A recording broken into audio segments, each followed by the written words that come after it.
So my question is, I'm asking you as a traveler, but also I'm gonna lean on your mental health expertise here. So surprise.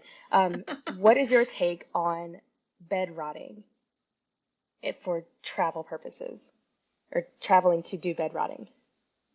Ooh. Listen, so one of the things that I I talk to my clients about is like the difference between resting and recharging because Mm, they're not the same.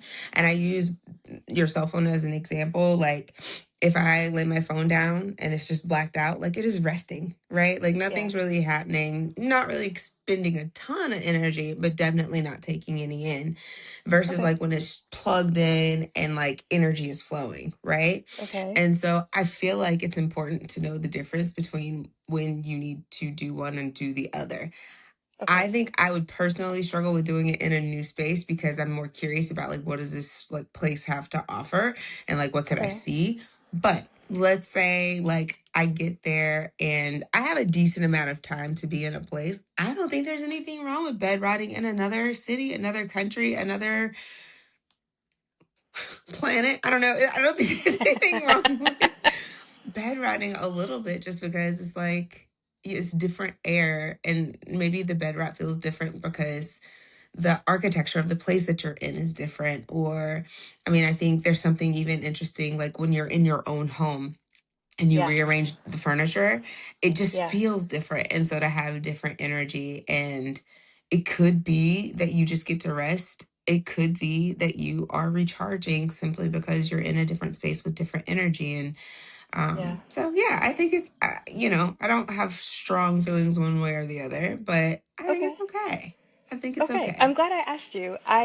So I was in the Reddits with travel and somebody had asked, okay, like what is the nicest hotel to do bed Ah, rotting? And they were asking, it's like in the like high-end luxury travel blogs. They were like, okay, like mm, where can I get the best room service and like have the, yeah, yeah, the yeah, yeah. nicest room amenities? And I was like, oh, I didn't realize that this term was a thing now, or at least it's been a thing for the last year or Yeah, two.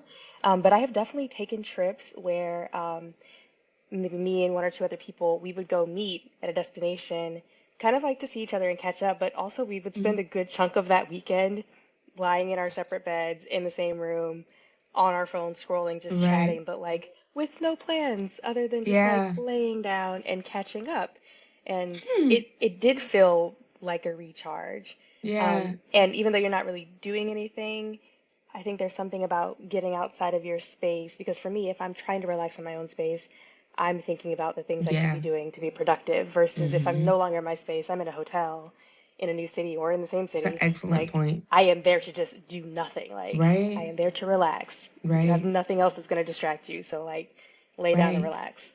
And Yeah, there's a certain understanding when you're in a hotel that someone is coming to do all the things that you would typically have to do in your own home, that's right? very nice. Somebody's The coming to service. make your bed up. Somebody is coming Yeah, to get your towels off the floor. Somebody is coming right. to empty the trash. And so, like, when you're home and you can see all the things that need to be done on an endless cycle, you know what? I am pro bed rot in another country, city, state, whatever. I'm pro. Yay! I'm pro Excellent. that. Yep. Okay. Yep.